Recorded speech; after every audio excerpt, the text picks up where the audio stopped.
प्रियरंजन और आप देख रहे हैं फोटोन फिजिक्स फॉर ऑल। आज का जो वीडियो है इसमें हम लोग दो टॉपिक को कवर करेंगे, एक पोटेंशियल डिफरेंस, एक जेन्युइन फॉर्मूला देखेंगे पोटेंशियल डिफरेंस का, और फिर हम लोग देखेंगे पोटेंशियल डिफरेंस जब इलेक्ट्रिक फील्ड यूनिफॉर्म है तब पोटेंशियल डिफरेंस का क्या फॉर्मूला होता है। ये डिराइव इसी फॉर्मूला से होता है, लेकिन एक शॉर्टकट होता है कि मोस्ट ऑफ द टाइम ये दे रखा होता है कि इलेक्ट्रिक फील्ड यूनिफॉर्म है, VB minus VA, VA minus VB ऐसे करके V2 माइनस V में बहुत सारा क्वेश्चन रहता है और हम लोग क्वेश्चन का प्रॉब्लम प्रैक्टिस भी करेंगे, लेकिन पहले थ्योरी कवर करने के बाद। तो आज की वीडियो में हम लोग दो चीज देखेंगे, एक देखेंगे पोटेंशियल डिफरेंस नॉन यूनिफॉर्म में, जेन्युइन फॉर्म जनरल फॉर्मूला, और एक देखेंगे यूनिफॉर्म में, और उसके बाद हम लोग देखेंगे कि इलेक्ट्रिक फील्ड और पोटेंशियल में क्या कोई रिलेशन होता है, और वो रिलेशन थोड़ा बहुत 11th के तुम्हें पोटेंशियल एनर्जी और फोर्स का याद दिलाएगा, है ना। जैसे आपने वर्क पावर एनर्जी में पढ़ रखा होता है रिलेशन बिटवीन पोटेंशियल एनर्जी और फोर्स, थोड़ा बहुत उसको रिकॉल कर लोगे, या ये पढ़ लोगे तो वो रिकॉल हो जाएगा, या उसको रिकॉल पहले से कर रखा होगा तो इजीली समझ में आएगा और टेंशन लेने वाली बात नहीं है। हम लोग शुरुआत करते हैं। ये पोटेंशियल डिफरेंस दे रखा है, ये पूरा हमने लिख रखा पहले से ताकि टाइम कम लगे, और देखते हैं क्या है एक्चुअली। हमने पिछले वीडियो में प्रॉब्लम प्रैक्टिस के पहले एक फॉर्मूला डिराइव किया था V = E.dr, और इसी फॉर्मूला से हम लोग बहुत सारा चीज पॉइंट चार्ज के लिए, सिस्टम ऑफ चार्ज के लिए पर्टिकुलर कुछ फॉर्मूला, लेकिन एक जनरल फॉर्मूला डिराइव किया था। इसमें भी कैसे लिखा गया था थोड़ा बहुत अगर आपको ध्यान होगा तो आपने ऐसे लिखा था dV = E.dr, छोटा सा पोटेंशियल डिफरेंस के लिए छोटा सा dr, और इसी छोटे पोटेंशियल डिफरेंस को हम लोग इंटीग्रेट करते हैं, मतलब सम करते हैं, तो टोटल पोटेंशियल डिफरेंस आता है। ओके, सो हमने कहा कि एक छोटा सा हमें एलिमेंटल पोटेंशियल डिफरेंस लेना है, dV = E.dr।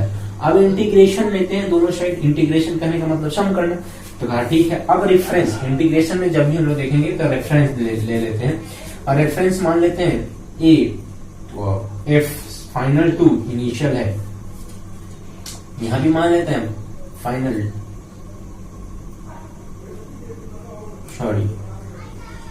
टू इनिशियल नहीं, इनिशियल टू फाइनल, और यहां भी मान लेते हैं 1 to 2 या इनिशियल टू फाइनल, है ना। तो हम लोग क्या लिख सकते हैं इसका छोटा छोटा, जैसे इंटीग्रेशन ऑफ dx क्या आता है, x इंटीग्रेशन ऑफ dy क्या आता है, y इंटीग्रेशन ऑफ dz क्या आता है, z, ठीक उसी तरह इंटीग्रेशन ऑफ dv क्या आ जाएगा, v, लेकिन लिमिट के साथ, फाइनल और इनिशियल दे रखा है, तो हम लोग लिखेंगे v final minus v initial, v final minus v initial, और RHS साइड को हम लोग इंटीग्रेट नहीं कर सकते हैं।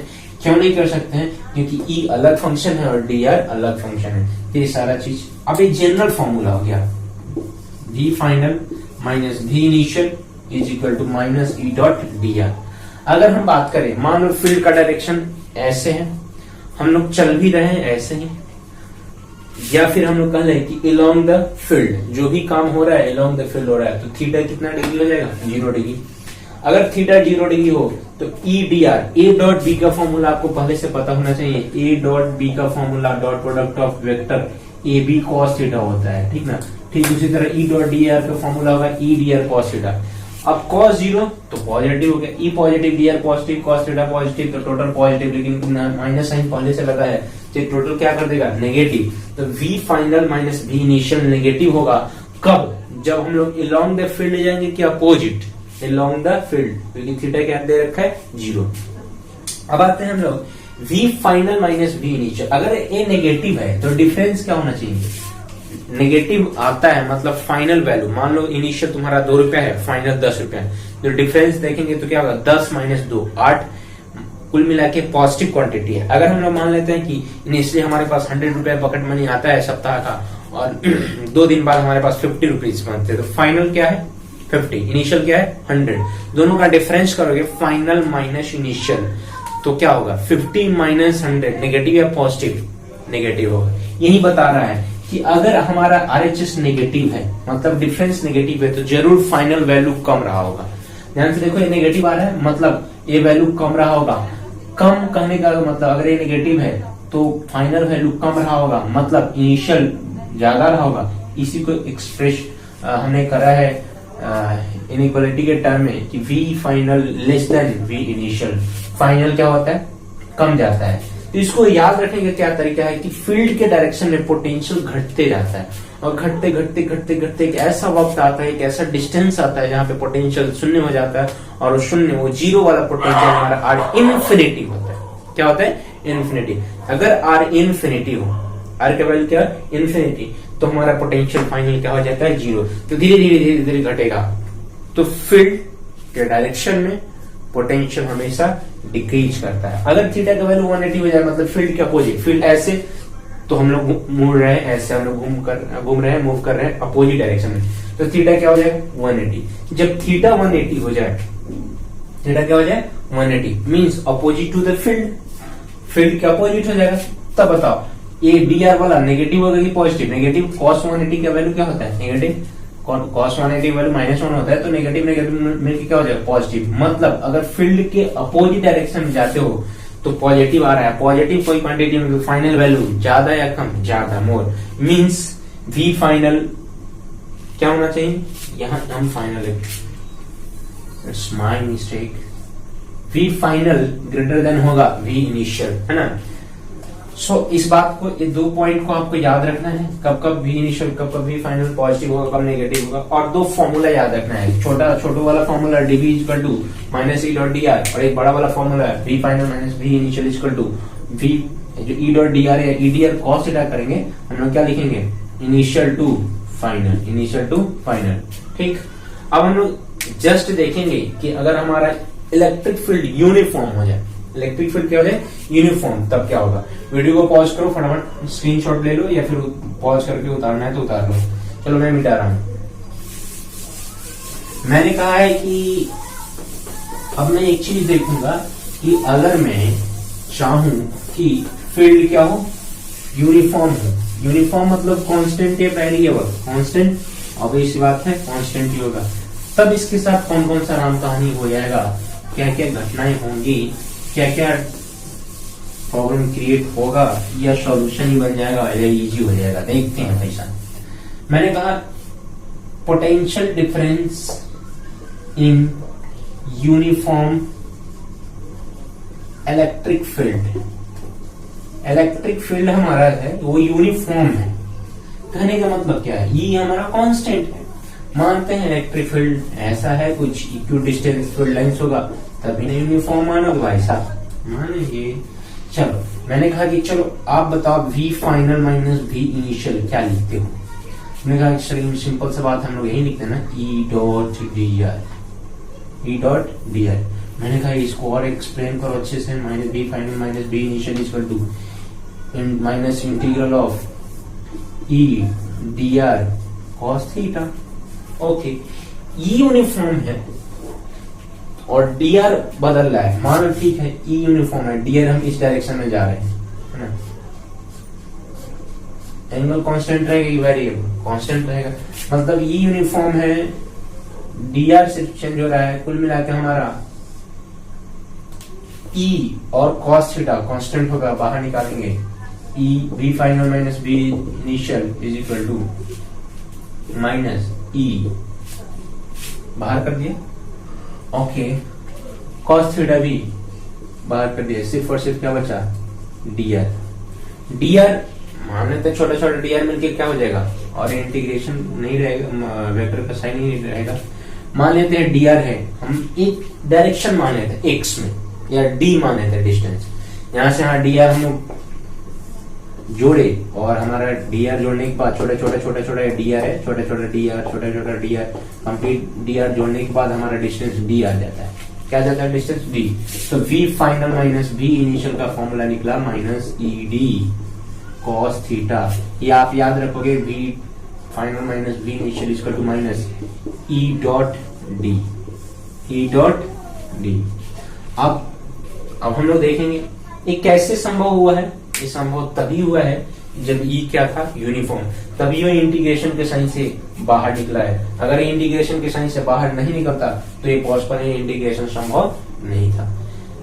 ठीक है, इससे फायदा क्या क्या है, कहीं कहीं अच्छा मैं कुछ बातें बता दूं आपको, कहीं कहीं आपको ऐसा लिखा रहेगा v final minus v initial equal to minus e dot delta x, इसमें भी कोई बुराई नहीं है ना। या कहीं ऐसे लिखा रहेगा v final minus v initial equal to minus e dot x2 minus x1, इसमें भी कोई बुराई नहीं है ना। तो कहीं d कहीं x कहीं कुछ भी लिखा रहेगा, टेंशन वाली बात नहीं है। और इस को भी याद रखोगे। इसी के बेसिस पे बहुत सारा क्वेश्चंस आते हैं, बहुत सारे क्वेश्चंस हैं, हम लोग प्रैक्टिस भी करेंगे। तो फटाफट यहां तक उतारे। कुछ चीजें और मैं बताना चाहूंगा इसमें कि अगर सपोज करो कि पोटेंशियल डिफरेंस जीरो हो जाए, पोटेंशियल डिफरेंस क्या हो जाए, जीरो। वीडियो को पॉज करो, राइट डाउन करो।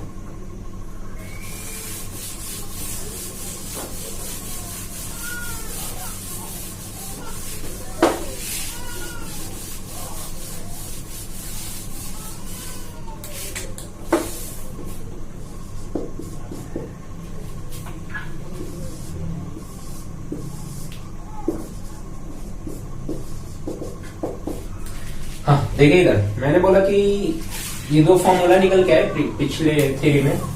मैंने कहा कि अगर delta v final minus v initial क्या हो जाए, v final minus v initial का वैल्यू जीरो हो जाए तो RHS LHS जीरो, तो RHS भी जीरो। और RHS क्या है, e ds cos थीटा या dr cos थीटा है ना, यही ना है भाई साहब माइनस साइन के साथ। ये भी क्या होना चाहिए, जीरो। e जीरो पॉसिबल नहीं है, dr जीरो पॉसिबल नहीं है, क्योंकि dr जीरो होगा तो चलेगा ही नहीं। तो क्या जीरो पॉसिबल है, तो cos थीटा का वैल्यू क्या होना चाहिए, जीरो। और cos थीटा का वैल्यू जीरो तभी हो सकता है जब इट इज पॉसिबल।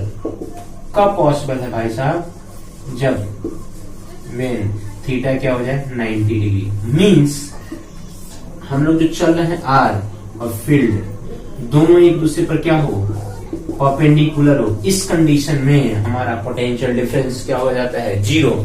मतलब फाइनल पोटेंशियल और इनिशियल पोटेंशियल दोनों क्या हो जाता है, बराबर हो जाता है, तभी तो डिफरेंस क्या आता है, जीरो। तो कुल मिला के हमने अभी इस लेक्चर में यही सीखा। और भी आगे आएगा, ई और डी आर का रिलेशन भी है। जस्ट पर मैं यहाँ तक रिकैप करा दूं कि पोटेंशियल डिफरेंस होता क्या है। पोटेंशियल डिफरेंस के रिगार्डिंग क्या फॉर्मूला निकला, तो तुमने कहा कि सर एक ही formula v final minus v initial equal to minus e dot D R. मैंने कहा वेरी गुड। फिर जब हमने इसी से डिराइव करा है, याद रखना इनिशियल से फाइनल है, ई डॉट डी आर मतलब ई डी आर कॉस थीटा भी कहीं कहीं लिखा रहेगा। मैंने कहा कि जब ई यूनिफॉर्म हो जाएगा तब हमारे पास एक वाला फॉर्मूला आएगा ई डी कॉस थीटा। अब कहीं कहीं मैंने बोला या फिर ऐसे ई डॉट डी के टर्म में, कहीं कहीं बोला कि सिर्फ एक डायरेक्शन में ले लेते हैं, डी न लेके हम लोग सिर्फ एक्स में ले ले, वाई में ले ले, जेड में ले, तो मोस्ट ऑफ द टाइम ये भी लिखा रहता है ई डॉट डी एक्स अगर एक्स में होगा। X final minus x initial मतलब चेंज इन एक्स, इसको ऐसे भी लिखा रहेगा, लिखा जा सकता है। तो इस बात का ख्याल रखते हुए आप तीन फॉर्मूला याद रखोगे, इसमें से कोई दो और एक ए वाला, और इस या फिर ए और ए वाला, है ना। तीन फॉर्मूला इस पूरे लेक्चर से अभी मिला। हम लोग अभी जस्ट देखेंगे कि इलेक्ट्रिक फील्ड और पोटेंशियल में क्या रिलेशन है, और फिर हम लोग नेक्स्ट वीडियो में प्रॉब्लम प्रैक्टिस करेंगे। ओके, सो फटाफट हम लोग देख लेते हैं।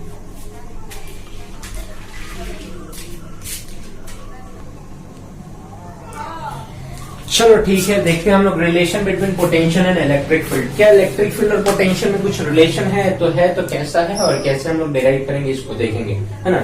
इसको अच्छे से समझने के लिए थोड़ा सा वेक्टर का हमें नॉलेज होना चाहिए, अदरवाइज कम समझ में आएगा। ओके, सो मुझे लगता है कि वेक्टर पहले से पता होगा, नहीं पता होगा तो प्रूफ करते समय या बताते समय बता दूंगा साइड में, है ना। अभी देखते हैं थोड़ा सा बेसिक चीज। बेसिक कहता है कि अभी हमने निकाला है छोटा सा potential difference dV is equal to minus E dot D R. मैंने कहा अच्छी बात है, ऐसे लिख ले तो dV is equal to minus E D are cos theta, है ना। लिख सकते हो नहीं लिख सकते हो। तुमने कहा बहुत अच्छी बात है सर। हमने कहा कि अच्छी बात है तो है, लेकिन अगर मैं कहूँ कि ए वाला माइनस इधर मैं भेज दूं और डी आर कॉस थीटा को ऐसे लिख देता हूँ, D are cos theta is equal to E, ऐसे कुछ लिख दूं, है ना। ध्यान से देखना, मैंने कहा ये डी आर कोई आर्बिट्ररी एंगल पर ले लिया गया है, लेकिन उस डी आर का एक कंपोनेंट ई के अलॉन्ग है। डी आर का एक कंपोनेंट, डी आर का दो कंपोनेंट, डी आर एक कॉस थीटा और एक डी आर साइन थीटा। अब तुम बताओ dr का कौन सा कंपोनेंट e के लॉन्ग है? ध्यान से देखो, तो dr cos थीटा है कि नहीं? तो हम लोग जो e को है अब वेरीफाई कर देंगे कि मान लो e हमारा x axis, if r is along x मान लो ऐसे लिख सकते हैं along x, तो हमारा e जो होगा x हो जाएगा और क्या होगा? बोल।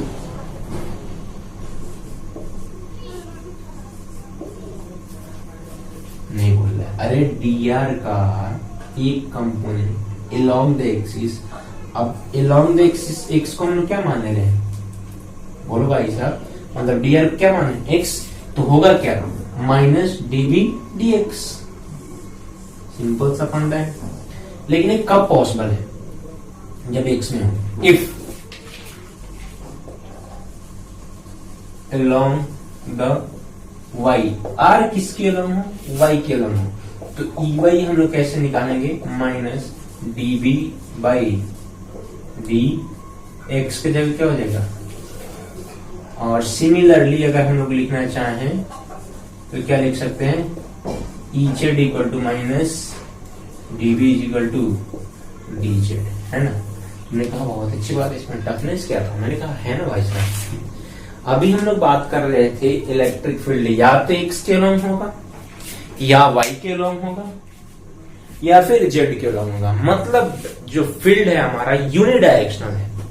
ये कह लो कि फील्ड जो है किसी एक का फंक्शन है, या तो x का लीनियर फंक्शन कर सकते हैं, x का या y का या z का। अगर पोटेंशियल सिर्फ x का फंक्शन ना रहे, x y z तीनों का फंक्शन रहे, तब थोड़ा सा लोचा है। तब क्या लोचा है? तो मैं इस फिगर को मिटा रहा हूं, आप वीडियो को पॉज करके लिखना हो तो लिख डालो, इसके बाद जो भी आएगा वो लिखना। फटाफट कर दो। आई थिंक आपने कर रखा होगा, मैं मिटा रहा हूं। मैंने कहा कि अगर हमारा if potential, if v is the function of X Y Z, अगर v एक्स वाई जेड तीनों का फंक्शन है, मतलब कुछ इस तरह से हो कि v is equal to 3x² minus 2y plus 3z³, ऐसा, मतलब इसमें x भी y भी है z भी है, तो तीनों फंक्शन हो, तब क्या करेंगे? तब हम लोग करेंगे ex, देन ex का वैल्यू जो होगा माइनस dv बाई। अब तुम कहोगे कि सर क्या क्या करते हो ऐसा? ऐसा कहने का मतलब ये होता है, इसको बोलते हैं पार्शियल डेरिवेटिव, है ना? इसको del v by del x भी बोला जाता है, डेवा x बाई डेवा v बाई डेवा x भी बोला जाता है, तो डवा भी बोलते हैं, डेवा भी बोलते हैं, पार्शियल डेरिवेटिव भी बोलते हैं। पार्शियल इसलिए कहा जाता है, पार्शियल का मीनिंग होता है कि जब हम लोग पोटेंशियल को डिफरेंशिएट करेंगे x के रेस्पेक्ट में, तो y और z हमारा क्या होगा? कांस्टेंट। इसलिए ये वाला साइन हमारा पार्शियलिटी में डिफरेंट चेंज हो गया। लेकिन ये कब चेंज हुआ है? जब हमारा फंक्शन लीनियर ना होके तीन का फंक्शन है, एक्स का भी फंक्शन हो, किसी एक का ना होके तीन का फंक्शन है, एक्स का भी हो, वाई का भी हो, जेड का भी हो। ठीक उसी तरह सिमिलरली हम लोग कह सकते हैं कि जब ये ई वाई लिखेंगे तो हम लिखेंगे minus delta B by delta Y, और ई जेड लिखेंगे तो minus delta B by delta Z. अब इसमें जो कांस्टेंट होगा उसको लिख लेते हैं। इसमें x और z कांस्टेंट होगा, इसमें x और y कांस्टेंट होगा, और इसमें y और z कांस्टेंट होगा। तो कब ये तभी पॉसिबल है, तभी लागू है जब हमारा v किसी एक का फंक्शन हो होके x y z का भी फंक्शन हो। एग्जांपल के तौर पे बताया ही था। तो आज के थ्योरी में इतना ही। जब हम लोग इस पर प्रॉब्लम अच्छे से करेंगे ना नेक्स्ट वीडियो में, तब समझ में आएगा इस थ्योरी का इंपॉर्टेंस। और थ्योरी बहुत अच्छे से पढ़िएगा, राइट डाउन कीजिएगा, ताकि प्रॉब्लम प्रैक्टिस करने में कोई प्रॉब्लम ना हो। प्रॉब्लम में भी प्रॉब्लम हो जाता है तो आप लोगों की बड़ी समस्या है ना। रही बात वीडियो का, वीडियो अपलोड हो रहा है, लेकिन मेरे खुद के स्टूडेंट रेगुलर नहीं देख रहे हैं। तो मुझे कभी कभी ये लगता है कि मेरा मेहनत जब सबको एंजॉय कर रहे हो छुट्टी के दिनों में, लॉकडाउन के दिनों में, तो मैं बिना मतलब का ही कर रहा हूँ। मुझे कहीं कभी कभी लगता है कि एटलीस्ट मेरे स्टूडेंट, मैंने कहा कि यूट्यूब पे सब व्यूअर वे या बहुत कुछ नहीं, मुझे पता नहीं कितना है क्या है, इसका ABCD भी नहीं पता, स्पेशली कुछ बच्चों के रिक्वेस्ट पे मैंने शुरू किया और आप लोगों के लिए शुरू किया, और तुम ही नहीं देख पा रहे हो। 40 मिनट की वीडियो पर टोटल वॉच टाइम आता है 1 आवर, व्यू रहता है 40। भाई 40 जने देख लिए और 1 घंटा देखें, वाह क्या रेशियो है। मतलब मुझे लगता है 1.2 मिनट के आसपास, उससे भी कम के आसपास तुम लोग एक आदमी देखते हो। मतलब 40 मिनट की वीडियो में तुम 1-1.5 मिनट एक आदमी देख के क्या कर लोगे भाई? तुम क्या पढ़ लोगे? पढ़ना भी है तो थोड़ा ढंग से पढ़ो, है ना। ऐसा नहीं कि मैं टॉपिक छोड़ के या फिर सिर्फ थ्योरी पढ़ा रहा हूँ, थ्योरी भी पढ़ा रहा हूँ, प्रॉब्लम प्रैक्टिस भी करवा रहा हूँ। तुम लोग पता नहीं लॉकडाउन में क्या कर रहे हो, ये तो कुछ आइडिया नहीं। चलो आज के लिए इतना ही, और अपने फ्रेंड सर्कल में शेयर करो वीडियो को, लाइक करवाओ, सब्सक्राइब करवाओ। मैक्सिमम सब्सक्रिप्शन चाहिए मुझे। सो आज के लिए इतना ही। थैंक्स फॉर वॉचिंग, अगर टोटल देख रहे हो। बाकी मेरा क्या करोगे, मेरा जो काम है मैं करूंगा, आपका जो काम है करना चाहिए। Thanks once again.